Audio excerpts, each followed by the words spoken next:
E te piki kōtuku, te hea mana o APEC, Prime Minister Jacinda Ardern, tēnā koe e hoa.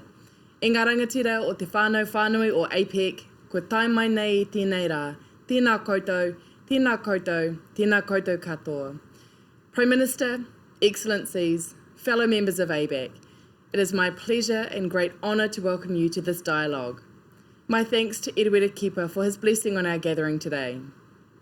It has been some time, 2 years in fact, since we met in this way, and it's good to be back, albeit in a virtual format. My sincere thanks to you, the economic leaders of APEC, for joining us and for your continued willingness to listen to the views of the business community.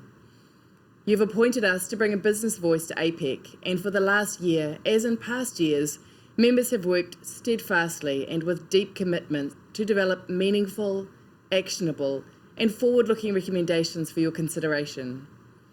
You have before you our report comprising 43 recommendations in areas such as regional economic integration, sustainability, inclusion, digital, and the economy.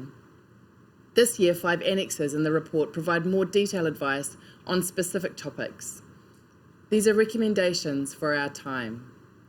They've been elaborated under the theme of people, place, and prosperity, or in the language of the Māori people of Aotearoa, New Zealand, tangata, taiao, me te tauri kura. These 3 elements, people, place, and prosperity, are closely linked, and so are our recommendations. We cannot find the solutions we so desperately need for today by working in silos. This year, we've all had to focus on overcoming the challenge of the pandemic, and we have plenty to say about this in our report, particularly about the need to use vaccination to drive the future conditions for border reopening. But we are drawn at this point to think even more widely about what our economies require to begin the much-needed process of economic recovery. Our time together today is necessarily short, which is why our discussions will focus on 2 areas. The first is about moving from crisis to recovery. The second is about how to address the situation of disadvantaged groups and the move to a low-carbon economy. ABAC members are eager to hear your views and your responses to our recommendations. APEC has many unique features which distinguish it from other international gatherings, and one of these is the way in which government and business work together to find solutions. This year we've had numerous points of contact and interaction with your ministers and senior officials, and we're grateful for the many courtesies that have been extended to us. In all of our discussions, we have encouraged APEC members to be bold and ambitious in their decision-making.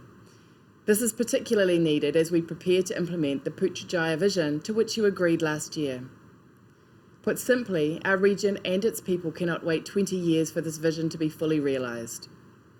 We have no doubt that at your meeting tomorrow, you will take up this challenge and show the leadership required to transition our region to become more people-centred, sustainable, and prosperous.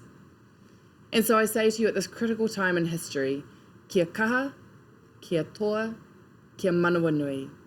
Be strong, be brave, be of good heart. Ngā mihi kia koutou katoa.